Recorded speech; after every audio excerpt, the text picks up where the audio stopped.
Is DEI dying? That's a question that I've been exploring with my colleague Chris Jones of Spectra Diversity. And this is coming out of a lot of conversation since last summer's Supreme Court decision regarding affirmative action in higher education. So I'm going to put a lot of links in the notes to this video. There is an article that we did. There is also a webinar that we just did yesterday. This recording is February 13th, 2024. So I'll have a link to that video webinar as well.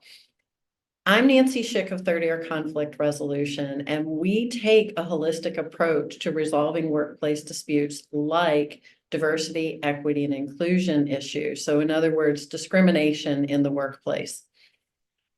So the answer to my question is DEI dying? Is yes, parts of it are.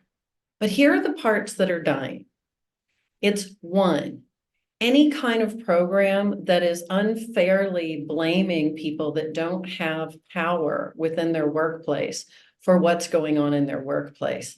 So in other words, where we're saying certain groups that have no power should have done something to fix things in the past, that's impossible. It doesn't really get us to resolution. So what we're looking at now is how do we hold management accountable? How do we hold the C-suite accountable? So the parts of the programs that don't require accountability from the decision makers are dying. Second, those programs that ignore intersectionality, or even where they kind of have this hierarchy of some protected classes being more important than others, those kinds of programs are going away because from a legal standpoint, they're all protected classes and they all have equal standing. In other words, if you're an employer, you can get yourself in hot water if you're not addressing disability, the intersectionality of race, gender identity, veteran status, etc. You have to look at all of this.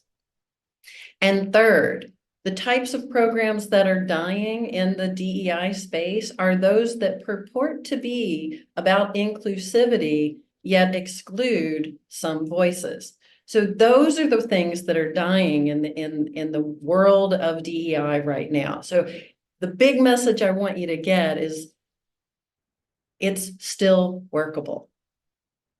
It's a very delicate process, and it starts with measuring what's going on in your individual workplace. And that's where Spectra comes in. So I'll put a link to the Spectra assessment in the notes to this video.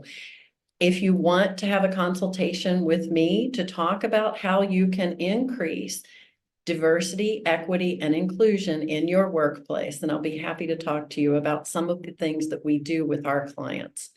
I'll put a link in the notes for that as well. And in the meantime, keep listening with your third ear. For those hurts you can heal.